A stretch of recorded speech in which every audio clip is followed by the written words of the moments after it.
Well, hello. I've been a little slow getting to this, and honestly, time has been getting away from me. It's the end of the year, and things happen. So I'm also getting a little bored with this drive. I actually have one more topic to address with it. I'll bring that back up as a teaser at the end. For now, I just want to talk in this video about sources. And I should also note, if you look up at the left side of the screen, you see a black dot floating there.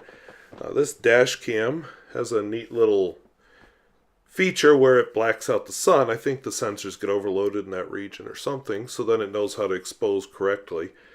But it still washes out the landscape. You know, I actually been traveling the last couple of weeks to and from Bismarck for a class, and it really destroyed a lot of good footage. Let's just be honest.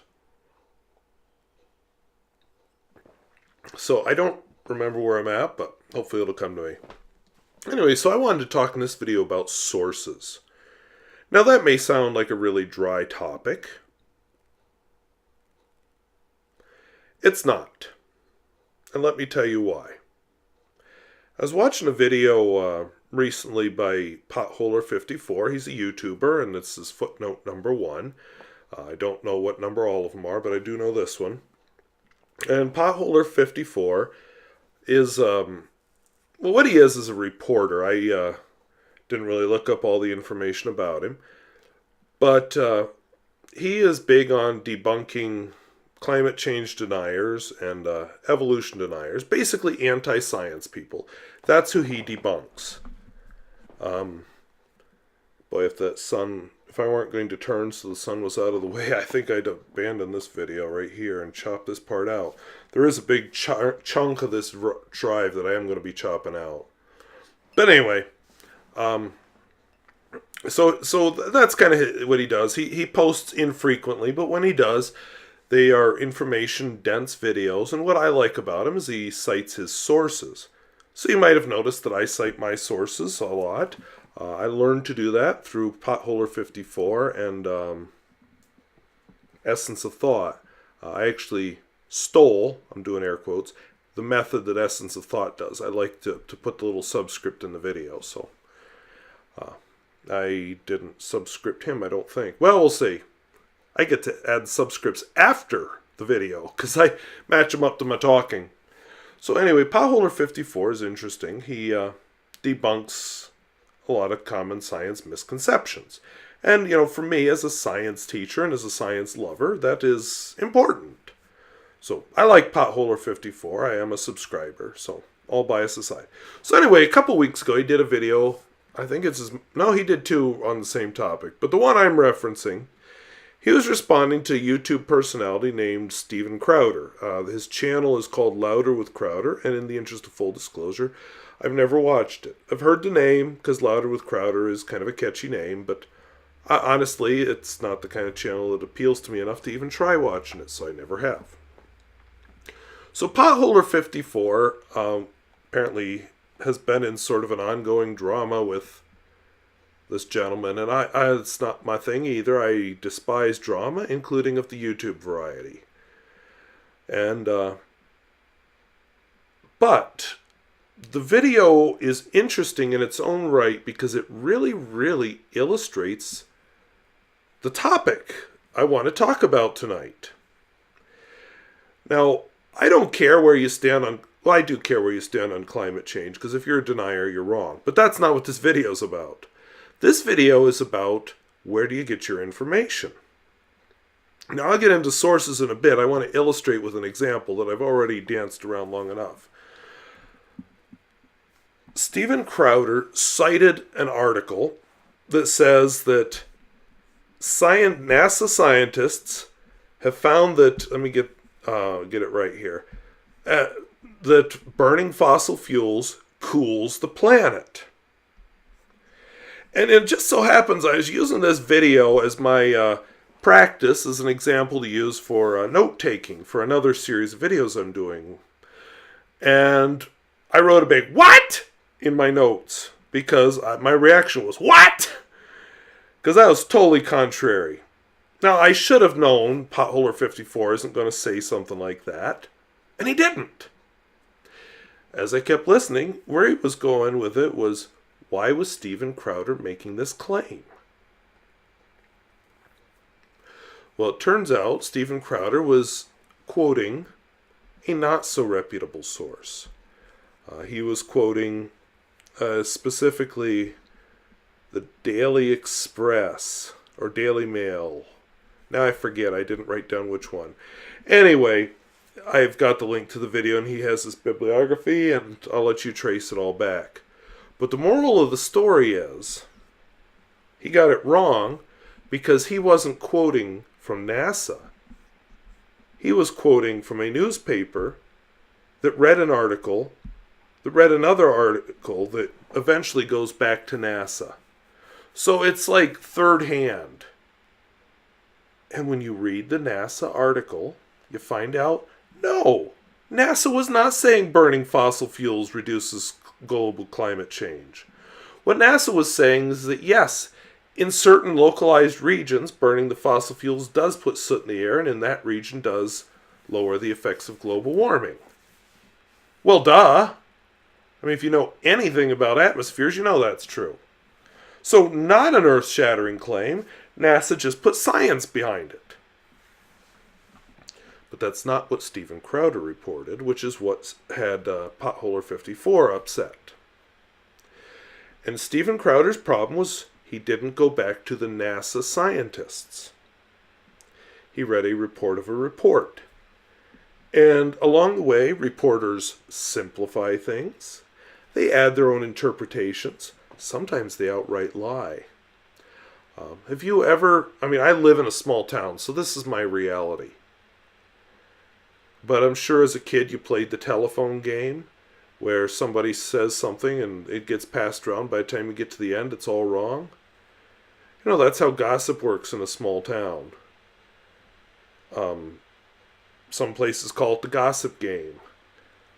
And that's actually what was going on there. Now, what should have been done in every case is they go back to the original source. But they didn't. So they end up reporting false information. That's a problem.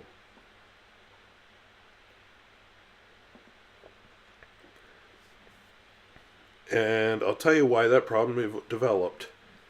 There are several types of sources you can use when you research something.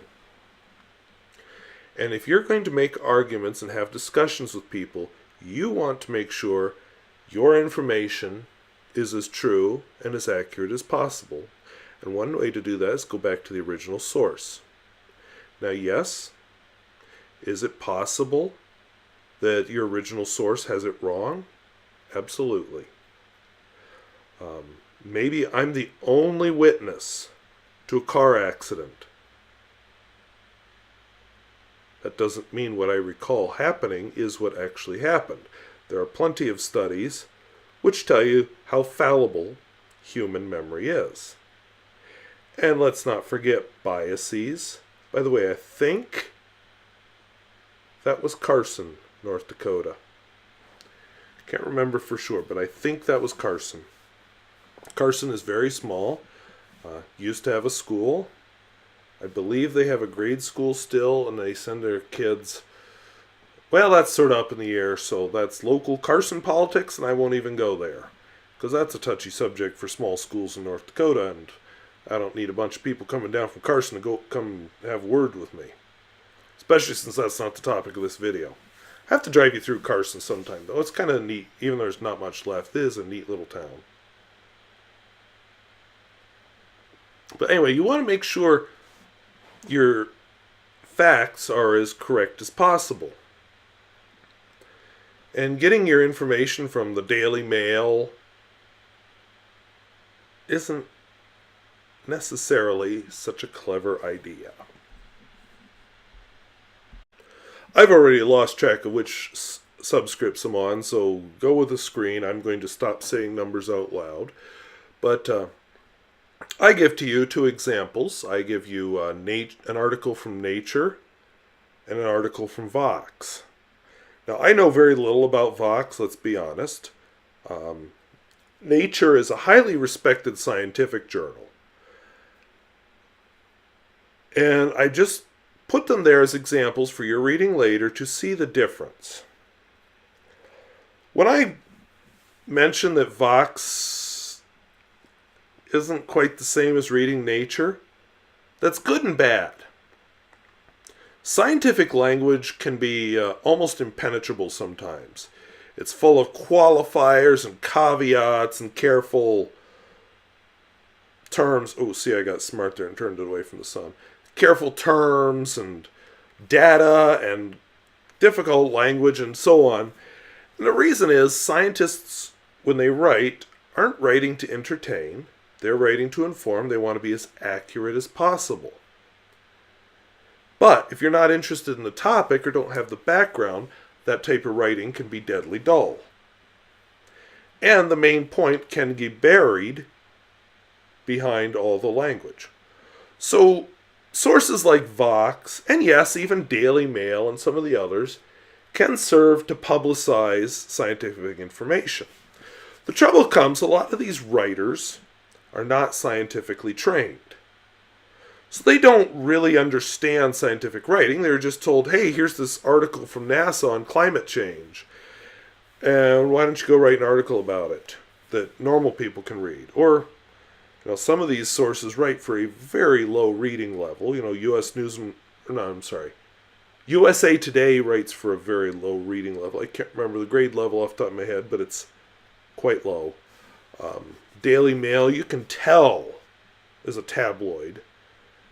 So they write for a very low reading level. So they sometimes oversimplify.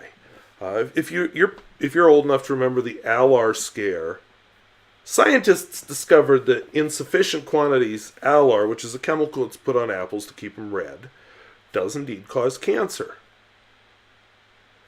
What reporters missed is how much. Instead, they set off a panic by reporting Alar causes cancer. Never mind that you'd have to be eating a diet of almost pure Alar. So they sort of missed the boat on that one. And that's the danger of popular writing, especially by people who are not scientifically trained. Now, I realize that in a conversation like we're having here, you do have to oversimplify just because people drown out. You've probably faded in and out once already during this video. If not, you're close to it because you are at the limit of your attention span. The average person, they say you have about 1 minute of attention span for year of age, but you do reach a point where it just stops. It doesn't increase anymore. And we're close to that point. That's why as a teacher, 50 minutes of lecture is a terrible idea. You need to engage your students, especially if they're not going to engage themselves. So anyway, you want to be wary of these sources. So I want to step back and do kind of an English teacher thing and give you what the different types of sources are. But I need to take a quick drink. So you're... Sorry, that was a gross noise. So your primary sources are kind of your gold. Doesn't mean true, but primary sources is about the best you can get. So primary sources are things like, if I was the witness to a crime, you would interview me. So I'd be a primary source. My vintage fountain pens are all primary sources. They're artifacts or examples of the time. Scientific data is a primary source. Those are all examples of primary sources. Now, secondary sources are what comment on the primary source and perhaps put it into context. Like, for example, when I do a video on the Aurora 88, the vintage one, not the modern one because I can't afford the modern one. When I talk about the Aurora 88, I'm putting it a little bit into context, so I am a secondary source then. But in some ways, when I start reporting on what other people say about it, I become a tertiary source. So I'll define tertiary source in a minute, but my point is it's kind of fuzzy and gray where the dividing line between all these is. When NASA does a press release based on data that it is researched and scientists have done, that's a secondary source. Now, much more reliable in the Daily Mail reporting on it, or Stephen Crowder, who's several sources downstream. So, where possible, you want to look at a primary source, or, if that's not feasible, because if you're not trained to analyze the data, really? Is it going to get you anywhere? No, probably not. So you may wish to... So secondary sources are great. Tertiary sources report on the secondary sources. And they don't... the source I have doesn't talk about quaternary sources or anything, so I won't go there. But basically, the further you get away from the primary source, the more chance there is for bias, error, misinterpretation, or simply missing facts to happen. Maybe some little blip on the graph was like the whole point of a particular study. But somebody who's not trained in science is, a little blip, who cares? And doesn't report on it. And reports in some other part that seems more obvious and easier to pick out to them. That's totally a generic example, so I'm not being specific there, so that's why there's no reference down below. But anyway, my point is, you gotta go back to your original source. I get on pathos.com quite a lot. And there, you read outrage from different people about bills that are being passed or different things that are going on. And sometimes you just need to go back to the original source and find out what actually is going on. Now look at the original bill. Is it something to be outraged about? Look at the event. Is it something to be outraged about? Look at what actually happened. Sometimes you find out that, that was really nothing at all. Which is good. I mean, I'm not going to blame about that. Other times you find out, that's something worth being upset about. But you get that by going back to the original source. Because a columnist in a newspaper or any kind of media outlet has to play on emotion. Scientists, when they release a report, are not playing on emotion. Reporters are. Imagery of a polar bear on an iceberg out at sea as an image to get people emotional. That has absolutely nothing to do with climate change, and polar bears can swim. So, not a big deal. They will color their language in such a way as to gin up outrage. Especially you may have a biased tertiary source. Intentionally or unintentionally, one of these days I need to do a video about biases, especially the internal biases we're not always aware of, but biases anyway. Not right now.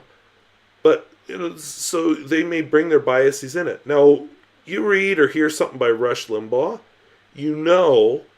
it's going to have a right-wing slant to it. You just know that.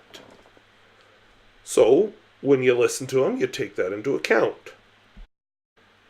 Something like Young Turks is more likely to have a left-wing slant. Doesn't mean don't listen to him, it just means take that into account. And then, go back to the original source. Because if it matches up with your biases, you're a lot less likely to question it than if it contradicts what you think. And that actually is the topic for my last video, why some people get so upset about things that are contradictory to their beliefs. There's more to that than you would think. But anyway,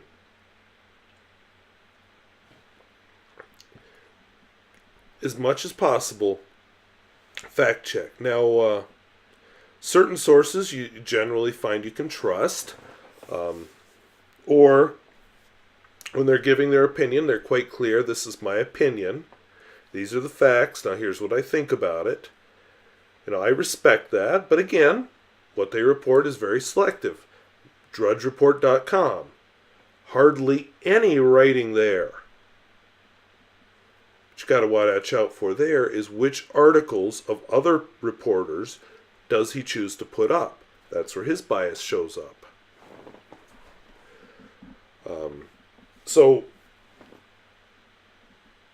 But then again, sometimes it's really hard to fact check.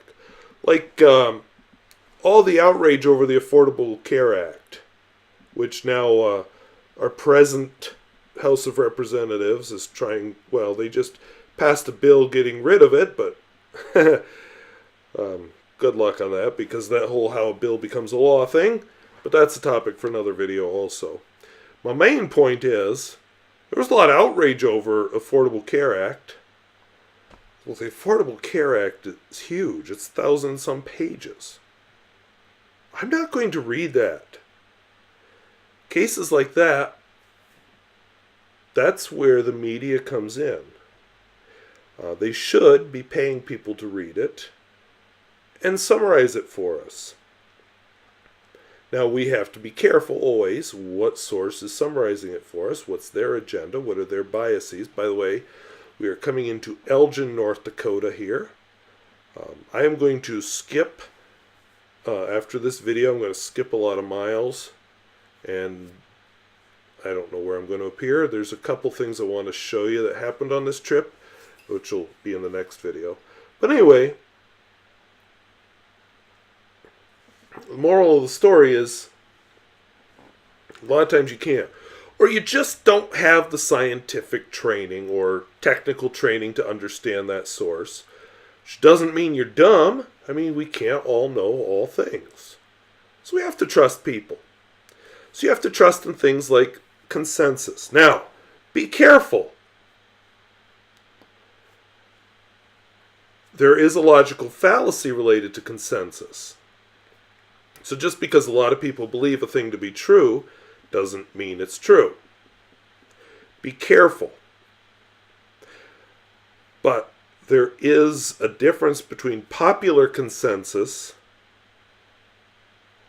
and scientific consensus. Scientific consensus isn't a bunch of scientists getting together saying, yeah, Britney Spears is a pretty good dancer. Or it's wrong to get gay married, or it's right to get gay married, because everybody thinks so. I don't care. You know, you can play a game with just about any opinion. That's not what scientific consensus is. Scientific consensus is based on the data. And a lot of people don't get that, or they choose not to get it. That's another one you got to watch out for. Maybe they just choose to not get it. That's very common. So, where am I? It's time. Okay. So, if a lot of scientists agree on something, I'm more likely to believe it. Now, don't believe it when a Crest toothpaste advertises that 9 out of 10 dentists agree that you should be brushing with Crest. That's quite different. So you gotta watch your source again, because I'm going to close with this. Not only should you get as close as the original source as you can, is the source reliable? Now, for example, Answers in Genesis does some original research. They even have their own dumb little journal. Now, the trouble is, although they have the trappings of a scientific institution, that's not science. They actually ignore large swaths of science. And one of the strengths of science, this is why I'm going to be fast forwarding through a lot of this video, one of the strengths of science is that it goes where the data leads, not where your little interpretations or your biases start you at.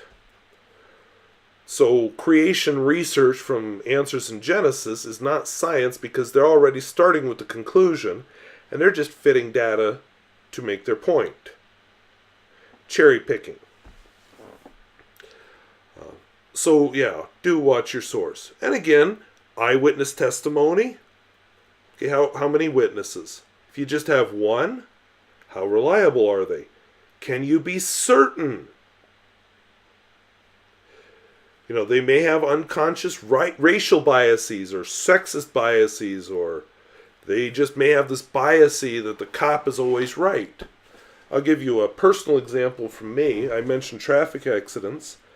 My hometown used to have one traffic light. It's now up to 3. Ironic that I now live in a whole county which has no traffic lights, and none of the counties around it do either. But anyway, not too long before I moved to North Dakota, actually, I was stopped at the red light in town, and I had a bad feeling that, wait, I better just hover here, because I saw somebody desperate to turn and they couldn't. Light changed and crash. And I'm like, oh, thank God I didn't move. And as I sat there, I was like, well, wait a second. Did somebody run the red light? Did the person trying to move run the red light? Or were they already in the intersection, the other one jumped the gun? And I didn't have an answer for it. I mean, I know I had that bad feeling before, because I distinctly remember it because I waited after the light turned green. And it happened after the light turned green. But I was so unclear of the details. And it happened right in front of me. And now, of course, I'm telling this story and the details are... How far in the past? How long have I been in North Dakota? 18 years in the past now. So my story is a lot fuzzier than it would have been back then. But the cops tried talking to me. I'm like, duh. And back then I didn't have a dash cam, of course, because this would have been summer of 1999. So, you know, you just cannot trust even eyewitness testimony. So watch your sources. Even primary sources can be biased. Now, if you're going to accuse them of bias, or in being incorrect, you should have a reason for saying so. People who deny climate change because it comes from scientists, sorry. That's a whole topic for another video because I'm at the end of my time here. So anyway, I'm going to leave you here, and I promise I'm not going to pick you up here next week. I will pick you up further on down the road. And what I want to talk about next time is why we have so much trouble accepting new information. I've learned a little bit more about that since I started doing this series of videos. And I will end it. I'm going to show you parts of a little adventure I had trying to help 2 people. If it shows up on video, because it's road like this where I'm driving into the sun. And I'm going to give you a tour of downtown Scranton, North Dakota. So fans of The Office, it doesn't take place in Scranton, North Dakota. But the U.S. version did take place in Scranton, Pennsylvania. So there's no connection other than the name, but doggone it, I'm going to use that connection for what it's worth. So until next week, I hope you have a good one. And watch out for your sources. And we'll see you later. Bye-bye.